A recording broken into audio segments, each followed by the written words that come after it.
Well, what I like most about it is the escapism of it. I think people like to be frightened and to walk out of the theater knowing that those terrible things have not happened to them and are not likely to. I've always enjoyed a good scary picture, going back to my childhood when I was scared out of my wits by the original Phantom of the Opera, and I don't think I've gotten over it yet. And I enjoy Edgar Allan Poe. It's in the literary tradition, and even some of the Agatha Christie mystery stories, and Sherlock Holmes, and many, many films and plays. And some of the Shakespearean plays, you know, are very gruesome. They deal with death on mass scale and mayhem. So from that point of view, it's entertainment.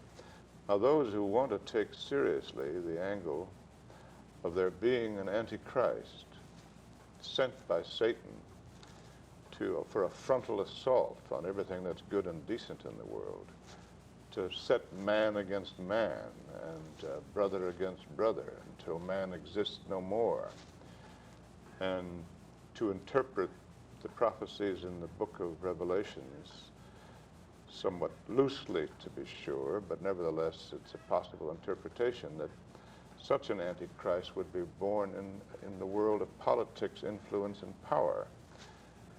From that you can deduce that he might eventually have the power to bring about the nuclear holocaust. In any case, it's on this premise that the story is written, and you can take it either way or both ways. I myself am a little skeptical about the idea that Satan lurks behind every bush. I think good and evil is within ourselves, but I respect the beliefs of people who take the Bible literally. I'm certainly not sure that they're not right, and so I think there's something in it for people who take the Bible straight, and I think there's something in it for people who merely want a form of escapism in a traditional and very exciting and very frightening suspense mystery tale. Does it bother you, Greg, that many people are going to try to make comparisons between The Omen and The Exorcist? Oh, no. No, that doesn't bother me at all. It seems to be a new genre of the demonic or the satanic film.